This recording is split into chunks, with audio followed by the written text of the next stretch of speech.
ముందుగా అందరికీ శ్రీరామనవమి శుభాకాంక్షలు. ఈ శ్రీరామనవమికి అయితే నాకు 3 సంతోషకరమైన విషయాలు జరిగేవి. ఏంటన్నో చెప్తాను.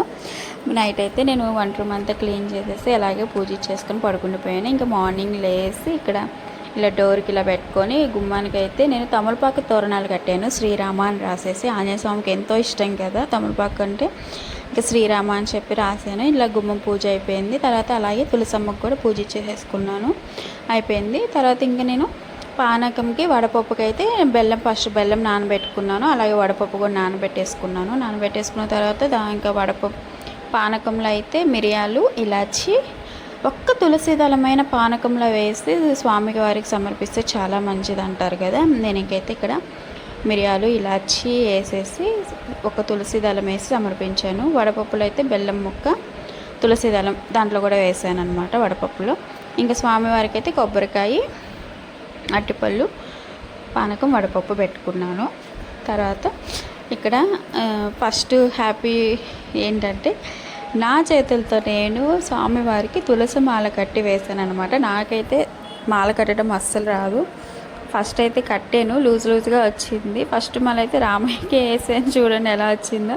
తర్వాత యూట్యూబ్లో ఆన్ చేసి చూస్తే అప్పుడు చాలా బాగా అనిపించింది అనమాట.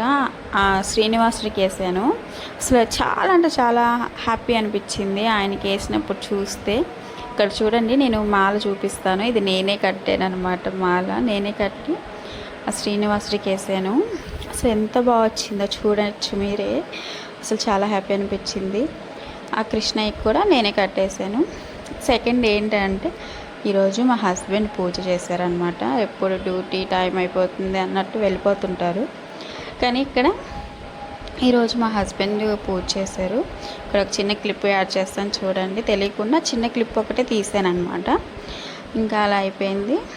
తర్వాత ఇంకా కృష్ణయ్యకి కూడా నేనే వేసాను తులసిమాల. సెకండ్ అది. ఇక్కడ చూడండి, మా హస్బెండే హారతి ఇస్తున్నారనమాట.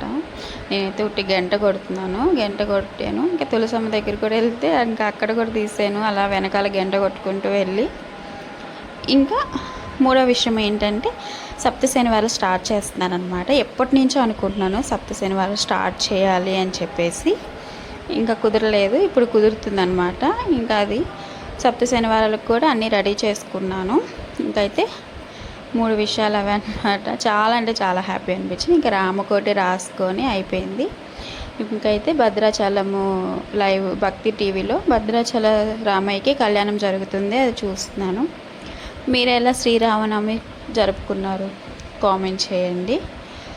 మీ శ్రీరామనవమికి మీకు ఏం జరిగినాయో కామెంట్ చేయండి. Please subscribe.